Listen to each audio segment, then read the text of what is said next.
ലാൽകുമാർ നോക്കൂ, ഇവിടെ ഇപ്പോൾ കൃഷ്ണദാസ അതൊരു BJP-യുടെ ലൈനായിട്ട് കാണുകയാണ്. അദ്ദേഹം ഒരു നിയമം വരുമ്പോൾ അതിൽ വിശാലമായ അർത്ഥത്തിൽ അത് ബാധിക്കുന്നവരെ എല്ലാം കാണണ്ടേ എന്നുള്ളത്. നോക്കൂ, ഈ രാജ്യത്ത് കാർഷിക നിയമങ്ങൾ നടപ്പിലാക്കുമ്പോൾ അത് ബാധിക്കുന്ന ഒരു കൂട്ടം ആളുകൾ ദിവസങ്ങളോളം മാസങ്ങളോളം രാജ്യ തലസ്ഥാനത്ത് സമരം ചെയ്ത നാടാണിത്. അന്ന് ഇത്തരത്തിലുള്ള ചിന്തകളൊന്നും ഇവർക്ക് ഉണ്ടായിരുന്നില്ല. പക്ഷേ ഇവിടെ ഈ ഭൂനിയമ ഭേദഗതിയിൽ ഒരു അമെൻമെന്റ് കൊണ്ടുവരുമ്പോൾ അത് ആരെയൊക്കെ ബാധിക്കുന്നു, അത് ആരെയൊക്കെ ബാധിക്കുന്നില്ല എന്നത് പഠിക്കാൻ ഇതേ BJP നിയന്ത്രിക്കുന്ന ഗവർണർ സമയമെടുക്കുന്നു എന്നുള്ളതാണ് വിശദീകരണം.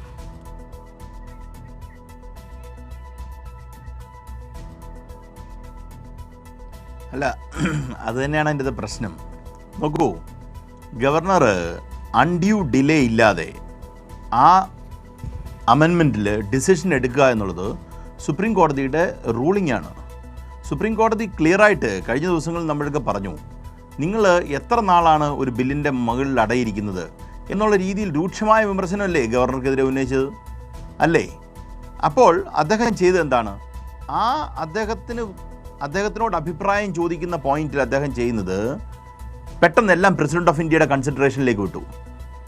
അത് ശരിക്കും പറഞ്ഞാൽ അങ്ങനെ വിടേണ്ട ഒരു ബില്ലുകളൊന്നും ആയിരുന്നില്ല. പ്രസിഡന്റിൻ്റെ കൺസിഡറേഷനിലേക്ക് വിട്ടതിന് കാരണം അന്ന് അദ്ദേഹം രക്ഷപ്പെടാൻ ചെയ്തൊരു കളിയാണ്. രക്ഷപ്പെടാൻ ആ പ്രസിഡന്റിൻ്റെ കയ്യിലേക്ക് ഒരു ബില്ല് കൊടുക്കുമ്പോൾ യഥാർത്ഥത്തിൽ പിന്നെ കേന്ദ്ര സർക്കാരും സംസ്ഥാന സർക്കാരുമായി ബന്ധപ്പെട്ട് കളിയായി.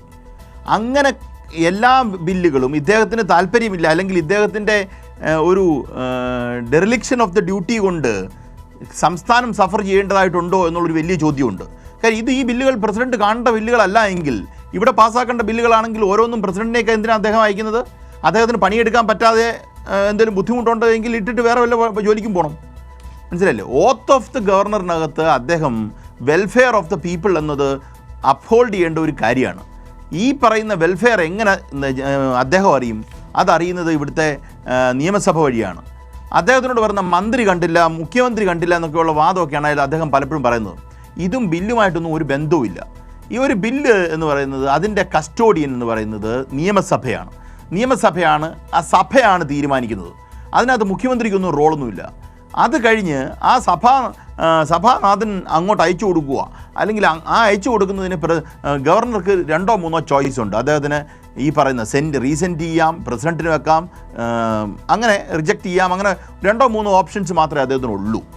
ഇത് ചെയ്യുക അല്ലെങ്കിൽ വേറെ വല്ല പണിക്കും പോവുക എന്നാണ് പറയേണ്ട. സത്യത്തിൽ അങ്ങനെ തന്നെ പറയേണ്ട അവസ്ഥയാണ്. കാര്യം അദ്ദേഹം ചെയ്യുന്നത് അദ്ദേഹത്തിൻ്റെ ഡ്യൂട്ടി ചെയ്യാൻ പറ്റുന്നില്ല. ഇതാണ് സത്യാവസ്ഥ.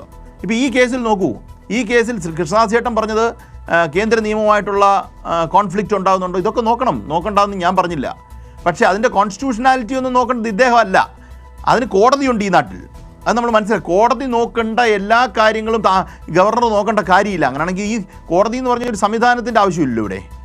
ഇവിടെ ഒരു നിയമം വരുന്നു, ഇപ്പോൾ പറഞ്ഞ പോലെ റൂൾ 4A അല്ലെങ്കിൽ സെക്ഷൻ 7 അമെൻഡ് ചെയ്യുന്നു. അത് എത്രയും പെട്ടെന്ന് ചെയ്യേണ്ടത്, എത്രയും പെട്ടെന്ന് ഒരു ബില്ല് ആക്ട് ആകേണ്ടത് ഒരു സമൂഹത്തിൻ്റെ ആവശ്യമാണ്, ഈ സംസ്ഥാനത്തിൻ്റെ ആവശ്യമാണ്. ആ സംസ്ഥാനത്തിൻ്റെ ആവശ്യം എന്നാൽ പിന്നെ നോക്കാം. എനിക്ക് ഇവിടുത്തെ രാഷ്ട്രീയക്കാരുമായിട്ട്, ഇവിടുത്തെ രാഷ്ട്രീയ പ്രവർത്തകരുമായി പ്രശ്നങ്ങളുണ്ട്, അല്ലെങ്കിൽ ഇവിടെ ഭരിക്കുന്ന പാർട്ടിയുമായിട്ട് പ്രശ്നമുണ്ട്. അതുകൊണ്ട് ഞാനിത് ഇതിൽ കുറച്ച് നാൾ കോൾഡ് സ്റ്റോറേജിൽ വെച്ചേക്കാം എന്നുള്ള ഒരു ആറ്റിറ്റ്യൂഡാണ് അദ്ദേഹത്തിന്. അതിനകത്ത് ഇപ്പോൾ ഒരു സംശയം വേണ്ട കാര്യത്തിൽ. കാര്യം അല്ല എങ്കിൽ ഈ പറയുന്ന കാര്യങ്ങൾ ഈ രീതിയിലല്ല ഇത് ഡെവലപ്പ് ചെയ്യേണ്ടത്. അദ്ദേഹത്തിനെ സംബന്ധിച്ചിടത്തോളം അദ്ദേഹം കുറേ നാളായി ചെയ്യുന്നത് ഒരു ചൈൽഡ് ഈഗോയിസ്റ്റിക് സ്റ്റേറ്റിലാണ് അദ്ദേഹം ജീവിക്കുന്നത്. അതിൽ കൂടുതലായിട്ടുള്ള ഈഗോ ഒന്നുമില്ല, ചൈൽഡ് ഈഗോയിസ്റ്റിക് സ്റ്റേറ്റിൽ. അത് അദ്ദേഹത്തിന് ഈ പറയുന്ന വഴിയിലിറങ്ങുമ്പോൾ പ്രശ്നം, അല്ലെങ്കിൽ ഓരോ കാര്യത്തിനും ഓരോ ദിവസം മീഡിയയെ കണ്ട് എന്തൊക്കെയോ പറയുന്നു, കണ്ണൂർ എന്ന് പറയുന്ന ഒരു സ്ഥലത്തെ മോശമായി പറയുന്നു.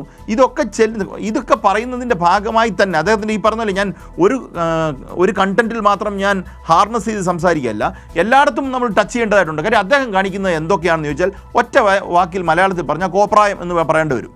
ആ കോപ്രായങ്ങളാണ് ഈ സംസ്ഥാനത്ത് കാണിച്ചുകൊണ്ടിരിക്കുന്നത്. അത് നമ്മൾ അൾട്ടിമേറ്റ്ലി ഞാൻ കഴിഞ്ഞ ചർച്ചയിൽ പറഞ്ഞൊരു കാര്യമാണ്, ഇദ്ദേഹം കാണിക്കുന്ന കോപ്രായം കൊണ്ട് അതിൻ്റെ അൾട്ടിമേറ്റ് സഫറർ ആരാണ്? ആ അൾട്ടിമേറ്റ്ലി സഫർ ചെയ്യുന്നത് കേരളത്തിലെ ജനതയാണ്.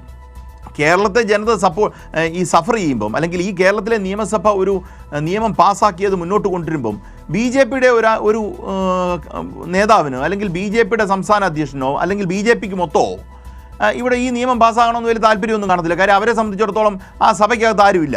അപ്പോൾ ആ സഭ പാസ്സാക്കുന്ന ഒരു കാര്യത്തെ പാസ്സാക്കാനും അല്ലെങ്കിൽ ബില്ലിനെ ആക്റ്റ് ആക്കാനുള്ള ബാധ്യത അതിൽ നിന്ന് ഓടി ഒളിച്ച് അല്ലെങ്കിൽ അദ്ദേഹത്തിന് പറ്റത്തില്ല എന്നുള്ളതുകൊണ്ട് ഒരു ചൈൽഡ് ഈഗോയിസ്റ്റിക് സ്റ്റേറ്റിൽ ജീവിച്ച് ഈ ആൾക്കാർക്ക് ബുദ്ധിമുട്ടുണ്ടാക്കുക എന്നുള്ളതാണ് ഇത് പതിവ്.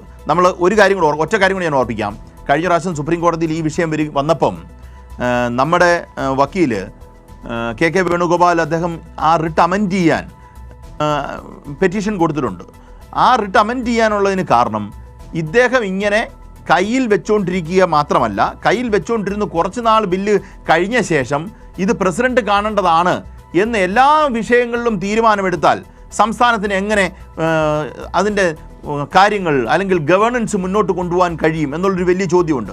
അത് സുപ്രീം കോടതിയുടെ പരിഗണനയിലേക്ക് വരാൻ പോവാണ്. അതുകൂടെ കഴിയുമ്പം ആ question properly supreme court answer ചെയ്യുന്ന പോയിന്റിൽ ഇവിടുത്തെ ഗവർണറുടെ ചീട്ട് കീറുമെന്ന് തന്നെയാണ് എനിക്ക് തോന്നുന്നത്. കാരണം ഈ പറയുന്ന ഓരോ ബില്ലും കേന്ദ്രത്തിൽ ജനങ്ങൾ കേൾക്കുന്ന ആൾക്കാർ മനസ്സിലാക്കേണ്ട ഒരു കാര്യമുണ്ട്. ഇദ്ദേഹം കളിക്കുന്നതിൻ്റെ കുരുക്ക് ഞാൻ പറഞ്ഞുതരാം. ഒരു ബില്ല് കേന്ദ്രത്തിൽ അയച്ചു കഴിഞ്ഞാൽ അല്ലെങ്കിൽ പ്രസിഡന്റിലേക്ക് അയച്ചു കഴിഞ്ഞാലുള്ള പ്രത്യേകത, ആ പ്രസിഡന്റിന് അത് ആക്ട് ആക്കണമെന്ന് നിർബന്ധമില്ല. എത്ര പ്രാവശ്യം വേണമെങ്കിൽ അദ്ദേഹത്തിന് റിട്ടേൺ ചെയ്യാം, എത്ര പ്രാവശ്യം വേണമെങ്കിൽ റിട്ടേൺ ചെയ്യാം. അത് സംസ്ഥാന സർക്കാരിലേക്ക് അല്ലെങ്കിൽ നിയമസഭയിലേക്ക് വന്ന് നിയമസഭ വീണ്ടും പാസ്സാക്കി അങ്ങോട്ട് അയച്ചാലും പ്രസിഡന്റിന് വീണ്ടും വീണ്ടും വീണ്ടും ഇത് റിട്ടേൺ ചെയ്യുകയോ എന്ത് വേണമെങ്കിലും ചെയ്യാം. അങ്ങനെ ഒരു പവർ പ്രസിഡന്റുണ്ട്. ആ പവറിലേക്ക് ഇത് കയ്യിൽ കൊണ്ടു കൊടുക്കാൻ വേണ്ടിയിട്ടാണ് ഈ ഗവർണർ ഈ പണി കാണിച്ചത്. അപ്പോൾ അദ്ദേഹത്തിനെ സംബന്ധിച്ചിടത്തോളം ഇത് നടക്കാതിരിക്കണം എന്നുള്ള ആഗ്രഹത്തിലാണ്, അദ്ദേഹത്തിൻ്റെ ഈഗോ ഫാക്ടർ കൊണ്ടാണ് ഇത് വർക്ക് ചെയ്യുന്നത്. അങ്ങനെ ഒരു കാര്യമാണോ യഥാർത്ഥത്തിൽ ഗവേണൻസിൻ്റെ കാര്യത്തിൽ നടക്കേണ്ടതെന്നുള്ള സുപ്രധാനമായ ചോദ്യം സംസ്ഥാന സർക്കാർ സുപ്രീം കോടതിയുടെ മുന്നിൽ വെച്ചിട്ടുണ്ട്. ആ അമെൻമെൻറ്റ് നമ്മൾ പറഞ്ഞാൽ 32 ഒരു അമെൻമെൻറ്റ് ഒരു പെറ്റീഷൻ നമ്മൾ കൊടുത്തിട്ടുണ്ട്. അത് അമെൻഡ് ചെയ്ത് ആ വിഷയത്തിൽ ആ ക്വസ്റ്റ്യൻ ഓഫ് ലോ ആൻസർ ചെയ്യുമ്പോൾ പൂർണ്ണമായും ഗവർണറുടെ പകുതി തൊഴിലില്ലാതാകും. ഈ തൊഴിൽ അദ്ദേഹത്തിന് പല തൊഴിലുകളും ചെയ്യാനുണ്ട്, പക്ഷേ അദ്ദേഹം പല തൊഴിലും ചെയ്യാതെ ഈ തൊഴിൽ മാത്രം ചെയ്യുന്നുണ്ട്. ഈ തൊഴിൽ ഈ പറയുന്ന ഈ അല്ലെങ്കിൽ ഡിസ്ട്രാക്ഷൻ ടാക്ടിക്സ് ഉണ്ടല്ലോ, ആ ടാക്ടിക്സ് ഏതാണ്ട് ആ റിപ്പറ്റീഷൻ്റെ ഫലത്തോടുകൂടി തീരുമെന്ന് തന്നെയാണ് എനിക്ക് തോന്നുന്നത്.